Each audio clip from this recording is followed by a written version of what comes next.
ये कल का भविष्य है। कल इसमें से कोई दरोगा होगा, डॉक्टर होगा, इंजीनियर होगा, प्रोफेसर होगा, मास्टर होगा, और इन लोगों को गुमराह करके इनके ऊपर बहुत बड़ी साजिश और षड्यंत्र हो सकता है। ये पाठ कभी समाज के बच्चों के ऊपर नहीं बनने देना चाहिए। बाबा साहब डॉक्टर B.R. अम्बेडकर जी 25 पैसे के छात्रवृत्ति बड़ौदा के महाराजा सियाजी राव गायकवाड़ दे करके और विश्व के सबसे बड़े विश्वविद्यालय कोलंबिया विश्वविद्यालय में दाखिला कराते हैं। और बाबा साहब doctor B.R. Ambedkar ji Colombia विश्वविद्यालय से पढ़ लिख करके जब भारत के धरती पर आते हैं तो फिर उनके साथ वही व्यवस्थाएं होती है जो कुछ मंच से लोग सिग्नल दे रहे थे। उधर जाने की जरूरत नहीं है। परम पूज्य बाबा साहब डॉक्टर B.R. अम्बेडकर जी के बताए रास्ते पर चलने की हिम्मत और साहस होनी चाहिए। उस स्थिति और परिस्थिति में जिन लोगों ने दूर से उनका फाइल फेंका करते थे, बाबा साहब डॉक्टर B.R. अम्बेडकर कभी उससे विचलित नहीं हुए। सियाजी राव गायकवाड़ महाराज अपने राज में रिजर्वेशन दिया। बाबा साहब डॉक्टर B.R. अम्बेडकर जी तो बाद में रिजर्वेशन की व्यवस्था लाया। पहले सियाजी राव गायकवाड़ भारत के ही राजा थे और उन्होंने अपने राज में छात्रवृत्ति की व्यवस्था और बच्चों को पढ़ने के लिए और नौकरी में रिजर्वेशन की व्यवस्था किया। धन्य हो राजा और महाराजा को मैं नमन करता हूँ। और बाबा साहब डॉक्टर B.R. अम्बेडकर, मैं अगर इतिहास के पन्नों में जाएंगे, यहाँ दर्जनों लोग विद्वान बैठे हुए हैं और मैं बाबा साहब अम्बेडकर जी के बातों से अलग जाना नहीं चाहता हूँ। ये बाबा साहब डॉक्टर B.R. अम्बेडकर की बातों को हमको अध्ययन करने की जरूरत है। और बाबा साहब डॉक्टर B.R. अम्बेडकर जी 1857 से लेकर के 1947 तक कन्नड़ देश में युद्ध हुआ है और 1947 में आज़ादी की जब अलग जगती है, हम सब नौजवानों को, हम तो आज नौजवान कहते हैं लेकिन हमारे बाप दादा और पुरखाओं को जब आज़ादी की ललक लगी, हिंदू मुस्लिम सिख ईसाई पारसी जैन बुद्धिस्ट सर्व समाज के लोगों ने, मात्र 37 करोड़ देश की आबादी थी और 37 करोड़ आबादी में आज तो कोई वो हथियार नहीं है जो हमारे खिलाफ वो हथियार चल सके। धन्य है परम पूज्य बाबा साहब डॉक्टर B.R. अम्बेडकर। जब उस समय आंदोलन की लड़ाई चल रही थी, कहीं सरदार वल्लभ भाई पटेल, कहीं बाल गंगाधर तिलक, कहीं अबुल कलाम आजाद, कहीं महात्मा गांधी, कहीं सुभाष चंद्र बोस, कहीं राजेंद्र प्रसाद जी। उस समय अंग्रेजों के पास तोप हुआ करता था और तोप लोग चलाते थे और नौजवान देश का सीना लेके खड़ा हो जाता था। धन्य ऐसे नौजवान सामने खड़े हैं और सरकार पर आरोप प्रत्यारोप लगाते हैं। जाहिलियत आपके अंदर है, सरकार को ऊपर ठोकते हैं। वो याद कीजिए, अंग्रेज तोप चलाता था लेकिन हिंदुस्तान के लोगों ने सामने खड़ा हुआ। अंत में अंग्रेज को जाना पड़ा, देश को आजादी मिली। 26 जनवरी 19 को 2 बरस 11 महीना 18 दिन लगता था संविधान को लिखने में। उस पर भी हमारे बखूबी आपने उधर गया नहीं। बाबा साहब अम्बेडकर को प्रारूप समिति के सदस्य, उसके पहले कितनी कहानी बनी है। बाबा साहब अम्बेडकर को पाकिस्तान से और बांग्लादेश से कैसे शरणार्थी बनाया गया। बाबा साहब को हम कह करके बहुत आसान तरीके से भाषण देके चल देते थे, लेकिन बाबा साहब डॉक्टर B.R. अम्बेडकर जी भारत का नागरिकता कैसे लिए उस पर चिंता करने की जरूरत है। और तब बाबा साहब डॉक्टर B.R. अम्बेडकर जी भारत के प्रारूप समिति के चेयरमैन बनाए जाते हैं और तब 2 बरस 11 महीना 18 दिन लगता है हिंदुस्तान और भारत के संविधान बनाने में। वो संविधान बाबा साहब अम्बेडकर जी तैयार करते हैं और 26 जनवरी 1949 को सरदार वल्लभ भाई पटेल, बाल गंगाधर तिलक, अबुल कलाम आजाद, महात्मा गांधी, राजेंद्र प्रसाद जी खड़े होते हैं और वो संविधान को हम भारत के लोग प्रभुत्व संपन्न समाजवादी पंथ निरपेक्ष लोकतंत्र गणराज्य। कितने यहाँ नौजवान हैं जो भारत को मोटो प्रियम्बल याद करके रखा है? कितने नौजवान हैं? एक आदमी उधर हाथ उठाया। ये आपको बच्चे को याद करना चाहिए। जैसे आप जय भीम बोलते हैं वैसे प्रियम्बल भी बाबा साहब अम्बेडकर के याद करके रखना चाहिए और वो आपके घर में आपके दीवारों पर लगनी चाहिए। हम पढ़े लिखे समाज के अग्रणी है, अगुआ है। और साथियों, जब संविधान सौंपते हैं तो उन्होंने उंगली दिखाया। कभी ऐसे उन्होंने किया था, ऐसे क्यों किया? अंग्रेजी का घी बनता है। उन्होंने सदियों से सताए हुए लोगों को, जिनको रहने का घर नहीं था, पहनने का कपड़ा नहीं था, खाने का वन नहीं था, जिनको सामाजिक स्तर पे बैठने चलने का अधिकार नहीं था, उनको अधिकार देने के लिए संविधान ने व्यवस्था कर दिया। और व्यवस्था करके 26 जनवरी 1950 को उन्होंने ऐसे किया था।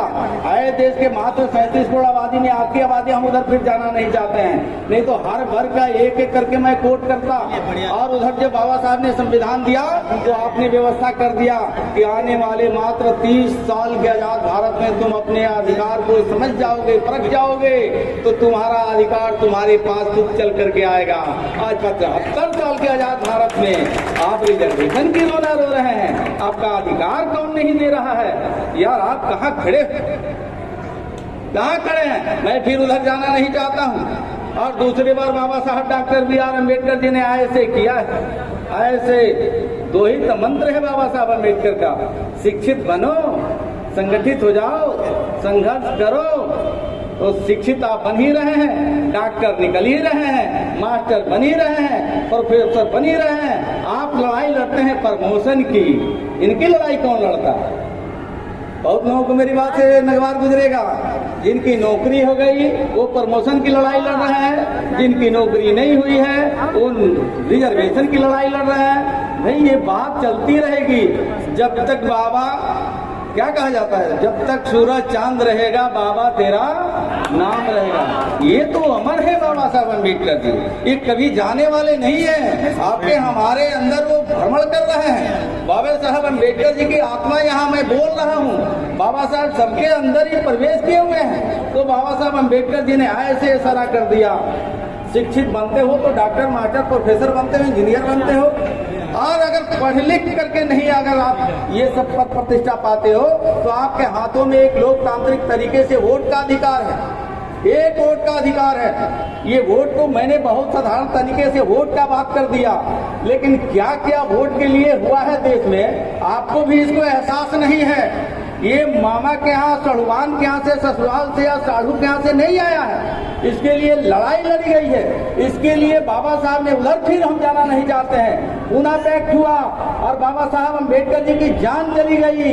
मैं फिर उधर जाऊंगा तो खान साहब डिस्टर्ब हो जाएंगे, आपको सब मालूम है। तो पूना पैक्ट क्यों? दोहरी वोट का अधिकार था, दोहरी वोट का, और दोहरी वोट का जब अधिकार था, एक रिजर्व कंस्टिट्यूंसी में वही लोग मत का प्रयोग करेंगे जो समाज के तबके के लोग आते हैं, एक समान कैटेगरी में भी आप वोट का प्रयोग करेंगे जो आप उस कैटेगरी के नहीं आते हैं। लेकिन पूना पैक्ट उसी पर सिग्नेचर हुआ है साथियों। कुछ लोगों ने बंद कमरे में कह दिया, आमरण अनशन, किताब पढ़ने वाले, मैं बार बार कहूंगा, शायद दिशाहीन हो जाऊं, जो पढ़ने वाले लोग हैं, पूना पैक्ट किस पे हुआ है आप अध्ययन कीजिए। क्यों हुआ? बाबा साहब अम्बेडकर को कह दिया गया अगर आप सिग्नेचर नहीं करोगे, नर्मदा जेल में महात्मा गांधी जी आमरण अनशन पे बैठ गए हैं, उनकी जान चली जाएगी तो तुम्हारे अनुयायियों को हम लोग छोड़ने वाले नहीं है। बाबा साहब ने सोचा कि न रहेगी बात न बजेगी बांसुरी, तब उन्होंने सिग्नेचर कर दिया और तब एक वोट का आपको अधिकार मिला। उसको लंबा किया जाए तो और हो जाएगा, लेकिन वहां भी आप खत्म कर दीजिए। बाबा साहब आ गए, संविधान मिल गया, कभी ऐसे कर दिए, कभी ऐसे कर दिए, आप शिक्षित बन गए, संगठित भी हो रहे हैं, संघर्ष भी कर रहे हैं, तो रोना किसके ऊपर है भाई? क्यों रो रहे हैं? अब बाबा साहब ने यही तो कहा कि जब वोट के अधिकार आपको मिल गया तो अपने मौलिक अधिकार को आप प्रयोग करो। और शिक्षित जब बन जाते हैं तो संविधान को आपने समझा, प्रेम, सत्य, न्याय, बंधुत्व। प्रेम 2.5 शब्द से आता है, बंधुत्व 2.5 शब्द से आता है, सत्य 2.5 शब्द से आता है। और ये 2.5 शब्द क्यों आया है? ये देश में जितनी जातियां हैं, 2.5 शब्द से ज्यादा जाति है ही नहीं। एक नर होता है, एक नारी होती है, और एक आधा क्या होता है, कोई बताएगा क्या? ट्रांसजेंडर जो होता है वो आधा। यही तो देश का क्या, विश्व में यही जाति पाई जाती है। इसी से प्रेम निकला है, इसी से न्याय शब्द आया है, इसी से सत्य निकला है। सत्य 2.5 शब्द है, प्रेम 2.5 शब्द है, न्याय 2.5 शब्द है। और 2.5 शब्द पे उस पर भी व्याख्यान दिया जाएगा तो घंटों लगेगा साथियों। ये बाबा साहब डॉक्टर B.R. अम्बेडकर जी के सत्य, न्याय, प्रेम, बंधुत्व। और जब हम ये सत्य, न्याय, प्रेम होता है तो बंधुत्व भाईचारा में बनता है, जाति, धर्म, मजहब से ऊपर उठ करके। आज जितने हम यहाँ बैठे हुए हैं, इतना किसी के ऊपर अत्याचार नहीं हो रहा है जितना अत्याचार परम पूज्य बाबा साहब डॉक्टर B.R. अम्बेडकर के जमाने में उनके ऊपर, उनके समाज के ऊपर हुआ था। लेकिन जब उनके हाथों में कलम आ गई, जब उनके हाथों में कलम आ जाती है और कलम से जब अपने प्रयोग करने लगते हैं तो आपने देखा होगा पुलिस प्रशासन के पास बहुत बड़े बड़े हथियार है, लेकिन उसका मारक क्षमता बहुत कम होता है। उस गेट पर आर्म से लेके खड़ा है जवान और वहां से फायरिंग करेगा तो कोई जरूरी है कि इसको लग ही जाएगा और उसकी गोली यहाँ तक आ जाएगी। लेकिन धन्य है परम पूज्य बाबा साहब अम्बेडकर, वोट रूपी अधिकार दे करके यहाँ ईवीएम दबाते हैं और आपका सीधे सांसद दिल्ली में जाके निकलता है 1100 किलोमीटर दूरी पर। ये ताकत बाबा साहब अम्बेडकर ने दिया। और साथियों, मुझे लगता है कि बहुत वक्ता का समय हम जाया कर रहे हैं, तो लगेगा कि भाई ये पहले खड़ा करा दिए, तो मैं क्षमा प्रार्थी हूँ, मैं बात को खत्म करके आगे भी मुझे जाना है। लेकिन साथियों, ये बाबा साहब अम्बेडकर की बातों को हम सबको ध्यान रखने की जरूरत है। और आज थोड़े से शब्दों में हमने बाबा साहब की बातों को रखा और बाबा साहब की बात की बदौलत आज जो एक सीट पे यहाँ आई, रिजर्वेशन, अरे यार अपनी काबिलियत को पैदा करो। काबिलियत को, मैं छात्र जीवन से कभी नौकरी करने के लिए ठाना ही नहीं था। मैं छात्र, और ये हरवाहा चरवाहा का बेटा आपके सामने खड़ा होकर के बात कर रहा है। मेरे बाप कभी सीओ वीडियो डॉक्टर मास्टर, मेरे खानदान में कभी सरकारी नौकरी नहीं आई थी, कभी किसी मेरे खानदान में सरकारी नौकरी आई नहीं। लेकिन मैं जब पढ़ना शुरू किया, मेरे बाप दूसरे के घरों में और खेतों में मजदूरी करके वो ठान लिया कि अपने बेटा को मैं दूसरे के घरों में मजदूरी नहीं करने दूंगा। और जब मैं मैट्रिक पास किया तो मैं ठान लिया कि मैं सरकारी नौकरी कभी करूंगा ही नहीं। और बाबा साहब अम्बेडकर की किताबों को पढ़ने लगा और पढ़ते और कांसीराम साहब ने मिल गया। तो कांसीराम साहब जब मिल गए तो उन्होंने पाठ पढ़ाना शुरू कर दिया। जब पाठ पढ़ाया तो हम पढ़ने लगे। तो उन्होंने कहा कि खाने को नहीं है तो नहीं है, कपड़ा नहीं है तो नहीं है, रहने का घर है तो नहीं है। यार तो तुम तो आंदोलन कर सकते हो, जिसको घर में कुछ नहीं है वो तो सब कुछ कर सकता है। अब चलो समाज के लिए निकल जाओ, और समाज के लिए निकल जाओ तो समाज में निकल गया। समाज में निकल गया तो कपड़ा भी समाज देने लगा, हमारा रहने खाने के इंतजाम समाज करने लगा। पढ़ाई लिखाई ऐसे नहीं है, MA LLB का डिग्री भी हमने ले लिया, लेकिन नौकरी के लिए नहीं लिया। आप हमने समाज को जगाने और बताने के लिए, और लेते लेते मैं थोड़ा सा उस पर, गोपालगंज जिला कभी रिजर्व नहीं होता था, लेकिन 9 में पहली बार खुल गया खाता। जब खाता खुल गया तो मेरे जैसे बेटा को लोग खोजने लगा, तो वही पार्टी कमल वाले हमको मिल गए तो हम भी जाना है। और बाबा साहब अम्बेडकर जी ने कहा है कि ट्रेन कोई हो, किस कलर का हो मत देखो, अगर सीट कंफर्म मिल रहा है तो सीट कंफर्म मिल रहा है, जाना है दिल्ली। झट से कंफर्मेशन मिला और बैठा और दिल्ली पहुंच गया। बाबा साहब अम्बेडकर वही न कहा था, जाओ वहाँ, वहीं से तुम्हारी हालत में बदलाव आएगी। मैं वहाँ से मजदूर का बेटा, हरवाहा का बेटा, जनक समाज, सीधे पार्लियामेंट में घुस गया। और वहाँ जब गया तो बाबा साहब अम्बेडकर की जहाँ रखी हुई पुस्तकें, उसको हमने नमन किया, और नमन करके फिर अपने लोगों को बीच में आया। 5 साल फिर 19 आता है, फिर हमारी गोल, उधर भी जाना नहीं चाहते। फिर काम, फिर वही समाज में घूमने लगे, घूमते मैं संगठन का काम। और आज देख लीजिए, महामहिम के कोटे से 12 जो नॉमिनेट होते हैं उसमें रिजर्वेशन नहीं है, क्या मालिक है? नहीं है, उसमें भी नहीं है। अभी 24 सीटें का हुआ है। अभी जो त्रिस्तरीय पंचायत चुनाव में 24 सीटें MLC आए हैं, सदन में 75 MLC बैठते हैं, मात्र एक संजय पासवान या जनक चमार को ही व्यक्ति दिखाई देता है 75 में। फिर उधर जाना नहीं चाहते। तो एक अशोक भाई, हाँ, तीन भाई, और मैं वो 12 नॉमिनेट में, वहाँ रिजर्वेशन की व्यवस्था नहीं है, लेकिन वहाँ भी पार्टी ने सोचा कि इस बेटा को भेजना चाहिए। मैं आया काम कर। तो साथियों, मैं इसलिए इस बात को रखा कि अपनी काबिलियत को आप कमजोर क्यों समझते हैं? आप लड़ाई लड़ते रहिए, संघर्ष करते रहिए। बाबा साहब अम्बेडकर जी ने कहा कि जो कौम बलि का बकरा नहीं बनता है, वो कौम कभी शासक जिंदगी में तरक्की नहीं करता है। आप बलि का बकरा नहीं बनेंगे। बलि का बकरा कौन बनेगा? ये मंच पर बैठे लोग। और आप शासक बनना चाहते हैं, सीओ वीडियो बन के, डॉक्टर इंजीनियर बन के। मैं देखा हूँ सत्ता में रह करके सीओ वीडियो का क्या हाल हो रहा है, डीओ का क्या हो रहा है, डॉक्टर प्रोफेसर का क्या हाल हो रहा है, उस पर चर्चा हो रही है ना। ये सत्ता बाबा साहब ने सबसे बड़ी ताकत सत्ता को दिया है। सत्ता में आपकी हिस्सेदारी भागीदारी नहीं रहेगी, कोई पूछने वाला आपको नहीं है। तो ये चीज को ध्यान में रख करके, और बाबा साहब अम्बेडकर किसी जाति धर्म मजहब के खिलाफ उन्होंने एक शब्द किसी को कह दे, बाबा साहब अम्बेडकर किसी को धर्म के खिलाफ, किसी के मजहब के खिलाफ कुछ बोला, उस पर भी चर्चा आई। गौतम बुद्ध का विचारधारा, एक धर्म की बात आई, बाबा साहब अम्बेडकर जी ने, कितने लोग मानने वाले लोग दिवाली में अपने घर जाएंगे, छठ में अपने घर जाएंगे, रामनवमी में अपने घर जाएंगे, होली में अपने घर जाएंगे। अब बात करेंगे बाबा साहब अम्बेडकर जी की, बोलिए मैं गलत बोल रहा हूं तो। ये सब नाटक चलने वाला नहीं है। बाबा साहब अम्बेडकर 24 कैरेट सोना जो होगा वही अम्बेडकरवाद बन सकता है। ये बताने की मतलब क्या होता है यार। और साथियों, कहीं लोग बाबा साहब अम्बेडकर जी किसी जाति धर्म मजहब के खिलाफ लिखा ही नहीं है। जब उन्होंने इतनी बड़ी अधिकार संघर्ष करके आपको दे दिया, दुनिया की कोई ताकत नहीं है, आप चलो रास्ता अख्तियार, लीक लीक की गाड़ी चले, लिखी चले कपूत, लीक छोड़ शायर दिन चले, शायर सिंह चपूत। शेर कभी मानो के बनाए हुए राजमार्ग पर नहीं चलता है। आज जो अखबार लेखनी लिख देगा वो कल नहीं छपेगा। और आप इस समाज के धरोहर है, आप स्वयं रास्ता बनाओ, दूसरे के सामने ऐसे हाथ फैला करके भीख मांगने की जरूरत नहीं है। ये जब तक आपके अंदर काबिलियत नहीं आएगी, आप किससे भीख मांगे।